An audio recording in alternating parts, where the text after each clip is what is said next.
Hello, this is Tristan de Frandeville introducing you to the use of the EPRI simulator in conjunction with the SkyCentrics portal in the DR admin tab. A little bit later I'll show you how to set up the SkyCentrics portal to be able to see the DR admin tab, but right now we're going to jump right into it. So this Island Air PTAC unit has a SkyCentrics AC CEA-2045 module. And the actual Island Air PTAC unit is a EPRI simulator. To set up the EPRI simulator, make sure you're in Smart Grid device mode, that this box is checked. And we're going to be playing with two tabs, the Smart Grid device commands where you can do a customer override and change the operational state that shows and is sent back to the grid, and then the real device options where you can see various responses to grid commands such as shed command, end shed, critical peak, and grid emergency. Those are the ones we're going to be working on.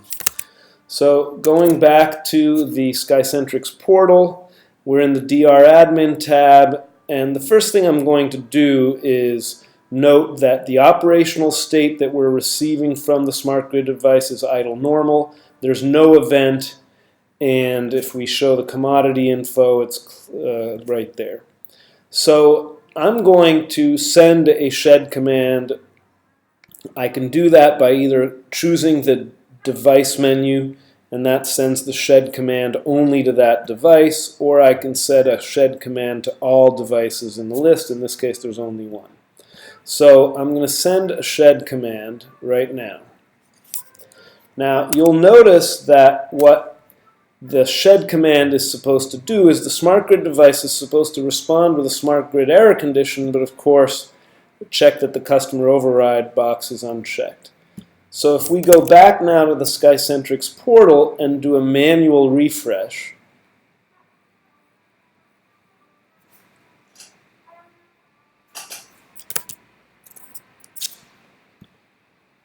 you can see that the current operating state has changed.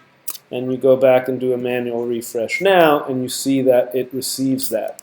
There's a little bit of a delay because the devices have a 10-second heartbeat.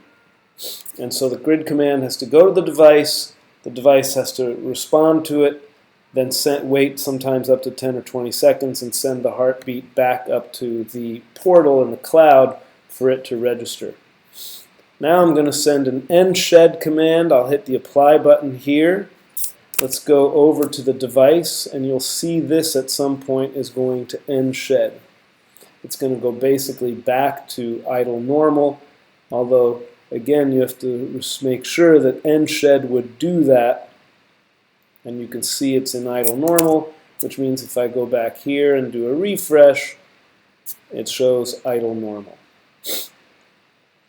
Now let's just quickly change here the various things. So running normal, I can change that there, and then I can refresh, and within 5 or 10 seconds it's going to show that change.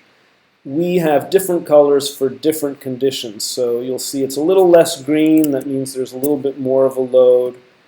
The next one to try is running curtailed grid, and then I go back here, I refresh a couple of times. Again, we're going to wait for the heartbeat.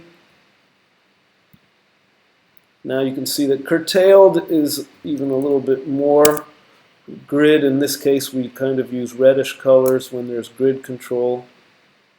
Now I'm going to write running heightened grid.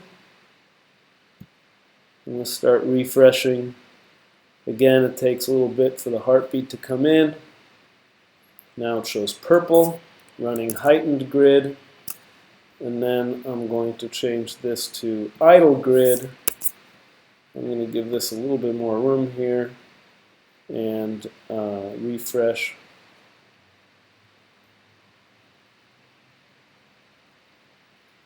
Refresh one more time, and you can see idle grid. Now, we have not implemented all the commands, so I think that SGD error condition is the last one we've implemented. So if you chose one of the other ones further in the menu, you would get an NA and not applicable. That basically means we can't read the situation. So there you go for an error condition. So that's a pretty quick way to make sure that a device is communicating and that our portal and our AC module are responding. Now let's check an actual grid event. So we're going to start by going back to idle normal. We'll make sure that that's the situation here. I'll come back to that in a sec. But the types of events that we're going to create are shed, and then a critical peak event, and then a grid emergency. So for a shed, I'm going to just choose that it responds with something obviously different. So it's an error condition. For the critical peak event, I'm going to say go to curtailed grid. And for grid emergency, I'm going to say go to SGD. I'll pick another one. How about idle grid? Okay. And these all take some time to run, so I'm only going to run one event. I'm going to delete the event that's there. And then I'm going to give the event a name. I'm going to click on the start time. You'll notice there's a date and time picker. The easiest is to click this button, and you'll notice it goes to 2 minutes ahead. Always try and make the event be 2 minutes away. I'm going to hit save. I'm going to have the event be about 3 minutes. I'm going to make the event be a critical peak event, and I'm going to create the event. So now it's going to happen that the event starts at about 36. On my computer, it's reading 34 right now. And it's going to take some time to happen. Some of the things we see, though, are that over here, when the event, if I hit refresh, you can see that the consumer would see that the event has a start time now. It's going to have an end time. It has a name. By the way, this is where the last heartbeat comes in. That shows that you've got, if I hit refresh, you're going to see this change. That means you're connected and heartbeats are coming in. But you're still in idle normal, and no offset has occurred. And you'll notice that the offset called for is 4 degrees Fahrenheit. So I don't believe that the emulator can actually do that, or maybe I don't know how to set it. But right now it's 8:35. I'm going to hit refresh again. Let's go back and see what should happen when the event starts. So this is a CPE type of event. You can see that it's inactive for the moment. I'm looking what happens with CPE, and it's going to be running curtailed grid, and then it's going to go to running normal if the override is set. Right now it's in idle normal. And I don't think the override, by the way, automatically kicks it in. So you can see that now the CPE, without even me refreshing, automatically kicked in. Now remember, it has to send it to the smart grid device.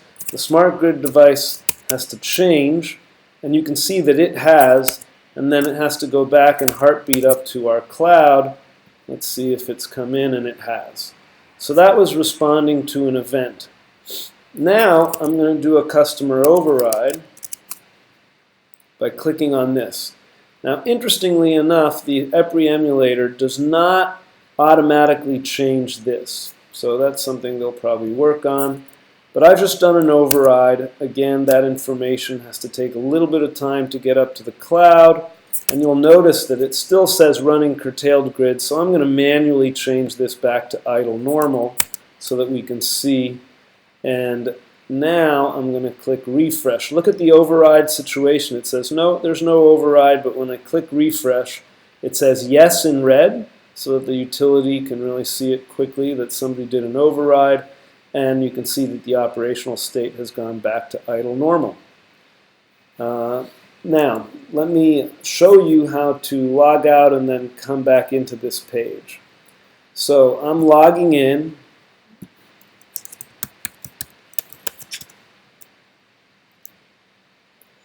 And in this case, my DR admin page is showing, but we do not always show that. So normally, you would have to come over here to your name and say show DR admin. Then I recommend that you use that arrow to shorten your screen here on the left and see more of the screen. And then you can click on this settings window and get rid of some of the things you don't need. Cycling is not working yet. We'll have that ready soon, within a week. I'm going to apply my changes. You can shrink some of these that are big, so the price might be a little big, and I just grabbed the edge here and shrunk it a bit. And that's how you get to the DR admin page. Thank you for your time.